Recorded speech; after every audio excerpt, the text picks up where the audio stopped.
Bienvenue dans ce nouvel épisode consacré à l'une des figures les plus fascinantes de l'histoire de l'art, Pablo Picasso.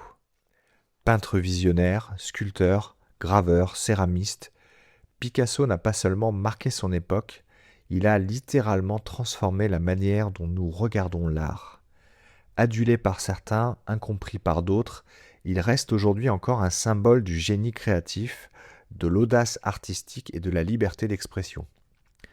Dans cet épisode, nous allons plonger dans sa vie, comprendre comment il est devenu l'un des artistes les plus influents du XXe siècle, explorer ses œuvres majeures, ses périodes les plus célèbres, mais aussi les zones d'ombre de sa personnalité.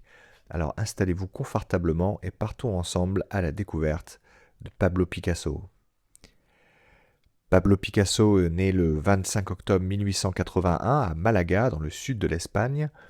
Son nom complet est d'ailleurs incroyablement long, Pablo Diego José Francisco de Paula Juan Nepomuceno María de los Remedios Cipriano de la Santísima Trinidad Ruiz y Picasso.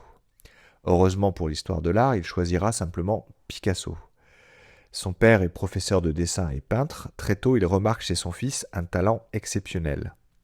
La légende raconte même que les premiers mots de Picasso n'étaient pas maman ou papa, mais lapis, qui signifie crayon en espagnol. Dès l'enfance, Picasso dessine avec une précision impressionnante.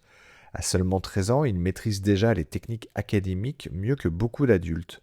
Son père aurait même abandonné la peinture après avoir vu le niveau de son fils. Mais Picasso ne veut simplement pas reproduire le réel. Très vite, il cherche autre chose. Il veut casser les règles, comprendre le monde autrement et surtout inventer un langage artistique totalement nouveau. À la fin du XIXe siècle, Picasso s'installe à Paris. À cette époque, la capitale française est le centre mondial de l'art. On y croise des écrivains, des peintres, des poètes, des révolutionnaires. Mais les débuts de Picasso sont difficiles. Il vit pauvrement, il dort parfois dans des ateliers glaciaux. Et surtout, il traverse une période émotionnellement très sombre après le suicide de son ami proche, Carlos Casagemas. C'est le début de ce qu'on appelle la période bleue. Entre 1901 et 1904, Picasso peint des œuvres dominées par des tons froids et bleutés. Ses tableaux représentent souvent des pauvres, des aveugles, des marginaux, des personnes seules. La tristesse, la solitude et la misère deviennent les thèmes centraux de son travail. Certaines œuvres, comme Le vieux guitariste ou La vie, sont aujourd'hui considérées comme des chefs-d'œuvre, mais à l'époque, elles se vendent difficilement. Picasso est encore loin de la gloire. Vers 1904, l'atmosphère change. Picasso tombe amoureux, sa vie devient plus stable, et sa peinture évolue elle aussi. Les couleurs froides laissent place à des tons roses, orangés et plus chaleureux. C'est la période rose. Il peint des artistes de cirque, des acrobates, des arlequins. Ces personnages semblent plus poétiques, parfois rêveurs. Mais derrière cette douceur apparente, Picasso continue ses expérimentations. Il cherche une nouvelle manière de représenter les corps, les formes et l'espace. Et bientôt, il va provoquer une véritable révolution. En 1907, Picasso peint une œuvre qui choque le monde artistique, Les Demoiselles d'Avignon. Le tableau représente 5 femmes au visage déformé, inspirées notamment de l'art africain. Les perspectives sont brisées, les corps semblent découpés en formes géométriques. Pour beaucoup, c'est incompréhensible. Mais cette œuvre marque la naissance du cubisme. Avec le peintre Georges Braque, Picasso développe une idée radicale, représenter un objet sous plusieurs angles à la fois. Au lieu de peindre ce que l'œil voit, ils veulent peindre ce que l'esprit comprend. Le cubisme déconstruit la réalité, il transforme les visages, les instruments de musique, les paysages en fragments géométriques. Aujourd'hui, cela peut sembler normal, mais à l'époque, c'était une révolution comparable à l'arrivée d'Internet ou de l'intelligence artificielle dans notre monde moderne. Picasso devient alors l'un des artistes les plus influents de son temps. Au fil des années, il devient une véritable célébrité internationale, il produit énormément. On estime qu'il a créé plus de 50 000 œuvres au cours de sa vie, peinture, dessin, sculpture, céramique, gravure. Son style change constamment. Contrairement à de nombreux artistes qui trouvent une formule et la répètent, Picasso refuse de rester enfermé dans une seule identité artistique. Il expérimente sans cesse, il choque, il surprend, il fascine. Il dira d'ailleurs une phrase devenue célèbre: « Je ne cherche pas, je trouve ». Picasso comprend aussi très tôt le pouvoir de son image. Avec ses marinières, son regard intense et son charisme, il devient presque une rockstar avant l'heure. En 1937, pendant la guerre civile espagnole, la ville de Guernica est bombardée.